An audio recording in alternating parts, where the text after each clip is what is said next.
آزاد کشمیر کی صورتحال پر be B C کی رپورٹ حقائق کے منافی ہے۔ رپورٹ میں جھوٹے اور گمراہ کن الزامات پیش کیے گئے۔ سیکرٹری اطلاعات آزاد کشمیر کا کہنا ہے کالعدم ایکشن کمیٹی نے ہنگامے کر کے سرکاری اور نجی املاک کو نقصان پہنچایا۔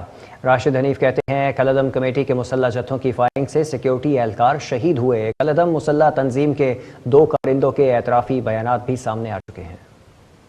حکومت آزاد کشمیر اس معروف عالمی نشریاتی ادارے بی بی سی کی طرف سے گزشتہ روز اس کے حوالے سے جاری کی گئی رپورٹ کو اینگل، باعث اور خلاف حقائق ہونے کی بنا پر مسترد کرتی ہے۔ اس رپورٹ میں پیش کیے گئے اعداد و شمار نہ صرف غلط ہیں بلکہ ان اعداد و شمار کو کسی بھی حکومتی ادارے بشمول پولیس، سول ایڈمنسٹریشن سے تصدیق کیے بغیر جاری کیا گیا ہے۔ کالعدم عوامی ایکشن کمیٹی جیک کی طرف سے حال ہی میں کی گئی مسلح کارروائیوں میں قانون نافذ کرنے والے اداروں کے جوانوں کی شہادتوں اور زخمی ہونے کے ساتھ ساتھ پولیس اور رینجرز کی گاڑیوں کو جلانے اور نقصان پہنچانے کے واقعات بھی ہوئے ہیں۔ اس تنظیم کے 2 مسلح کارندوں کے اعترافی بیانات میں اقرار کیا گیا ہے جو حال ہی میں انہوں نے دیے ہیں کہ انہیں رینجرز کے ایک اہلکار کو مارنے کے عوض 1 کروڑ روپے بطور انعام دیا جانا مقرر کیا گیا تھا۔